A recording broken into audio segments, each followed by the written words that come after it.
السلام علیکم. وعلیکم السلام. الحمدللہ رب العالمین والصلاة والسلام علی اشرف الانبیاء والمرسلین وآلہ الطیبین الطاہرین واصحابہ اجمعین اکرمین. اما بعد. صدر بورڈ، جنرل سیکرٹری بورڈ، اراکین بورڈ، حاضرین جلسہ، آج کے اس دھرنے کا مقصد میرے پیشرو مقرر جناب قاسم رسول الیاس صاحب نے بڑی واضح طور پر آپ حضرات کے سامنے پیش کر چکے ہیں. میں چند باتیں جو میرے علم میں ہیں وہ آپ حضرات کو گوشے گزار کرتا ہوں. جب بھی پارلیمنٹ میں کوئی بل پیش کیا جاتا ہے تو اس بل کا ایک انٹروڈکشن بھی پیش کیا جاتا ہے کہ اس بل کو ترمیم کرنے کی کیا وجہ ہے. مگر تعجب ہے کہ یہ جو وقف کا بل پیش کیا گیا اس کا کوئی انٹروڈکشن پیش نہیں کیا گیا.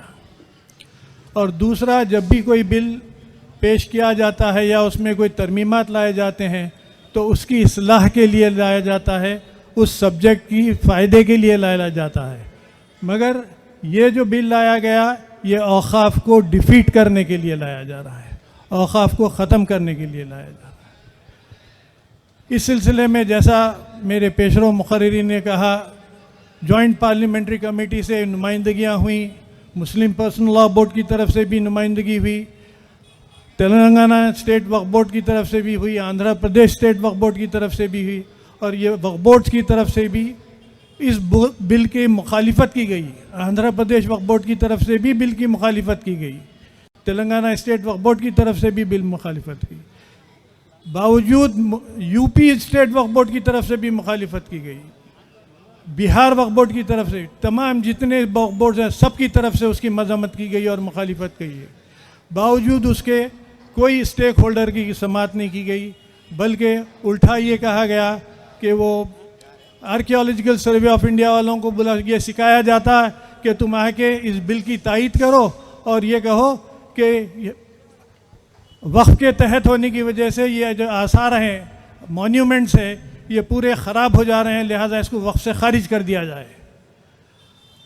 انڈین ریلویز کو بلا کر یہ کہا جاتا ہے کہ انڈین ریلویز کو بولو کہ تم یہ جتنے بھی وقف بورڈ میں اوقاف ہے یہ سب نکال کے انڈین ریلویز کی ملکیت قرار دی جائے.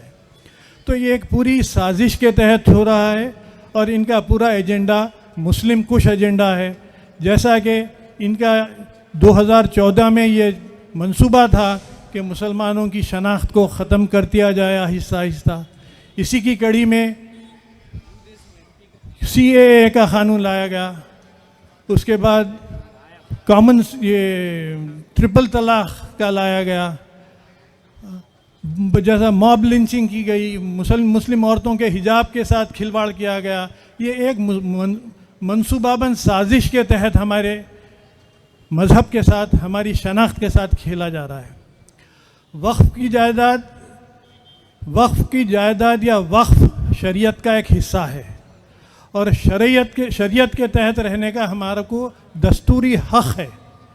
دستور میں جو آرٹیکلز ابھی میرے پیشرو مقررین نے کہا وہ تمام آرٹیکلز کے تحت ہر ہندوستانی شہری کو اپنے مذہب کے تحت آزاد رہنے کا حق اختیار ہے.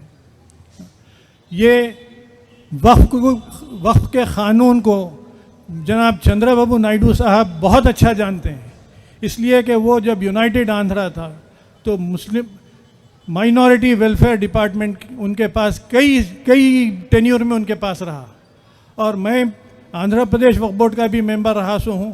تو میرے سے خود انہوں وقف کے امور میں کئی دفعہ گفتگو کر چکے ہیں.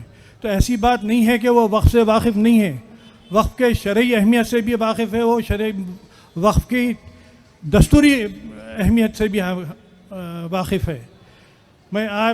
میں یہی آپ حضرات کی موجودگی میں یہ مطالبہ کرتا ہوں کہ چندرا بابو نائیڈو صاحب جو حکومت آج بنائے ہیں وہ ہمارے تعاون سے بنائے ہیں، ہمارے ووٹوں سے بنائے ہیں. اگر ہمارے وقت یہ اس وقت انہوں ساتھ نہیں دیں گے تو ہم بھی مجبور ہو جائیں گے کہ مستقبل میں ان کے ساتھ دینا یا نہ دینا طے کرنے کے لیے. میں بس ان خیالات کے ساتھ میں آپ سے وداع لیتا ہوں. شکریہ.